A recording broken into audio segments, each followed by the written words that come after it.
Let's play the game, which state is the most corrupt state in the Union? My bid is for Indiana. In our corruption lineup, we have Mike Braun, Indiana's newest governor, who just spent $118,000 on his Jasper home for security upgrades, including a helipad, a fence, trailer, and more, all because he didn't want to live in the governor's mansion that is provided for him in Indianapolis. Despite it being part of his job description, he took away the ability for state employees to work remotely. I guess he believes that he doesn't need to follow his own rules. Not to mention, Mike Braun is worth over $130 million.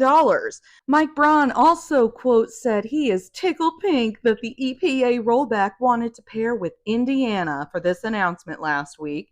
And guess what? Indiana has the worst air quality in the United States. Mike Braun also gave himself almost a $100,000 raise as compared to his predecessor, Eric Holcomb. He also increased his cabinet members' pay by $1 million more a year in taxpayer revenue than the Holcomb administration. Next up in this lineup is Micah Beckwith. He's our lieutenant governor who's also a pastor in Noblesville. He's the one who called his Democratic opponents Jezebels during the last political campaign. After taking office, Micah Beckwith decided that he needed to buy a $90,000 luxury SUV with taxpayer money.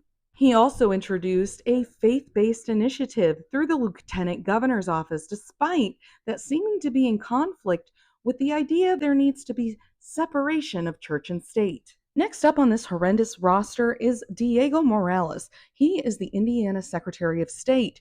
He was fired 2 times from the Secretary of State's office for poor performance and an inability to do his job before being elected to the position. Diego Morales also decided to buy a $90,000 luxury SUV with taxpayer money. Rounding out our ridiculous roster is Todd Rokita, Indiana's Attorney General, who cannot seem to follow ethical guidelines. Todd Rokita is the man who attacked the doctor who provided after providing AB care to a child rape victim from Ohio. He's also wasted hundreds of thousands of taxpayer dollars in court because he cannot follow the guidelines set forth by the Indiana State Bar, and the Supreme Court continually just gives him slaps on the wrists. These are just some of the reasons why I think Indiana is one of the most corrupt states, if not the most corrupt states in the nation.